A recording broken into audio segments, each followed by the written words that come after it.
traje femenino es muy elegante con la parte de textos de seda, con un volante recortado en la parte inferior, de flores y hojas y patrones de ropa.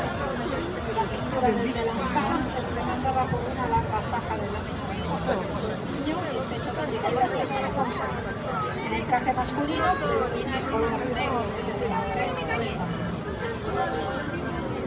y sigue el grupo de Muravera, un pueblo de la costa sureste, más importante de la región de Sálavos. Es famoso para la producción de Ma che braccio lo fa? Io non ce la faccio più il braccio.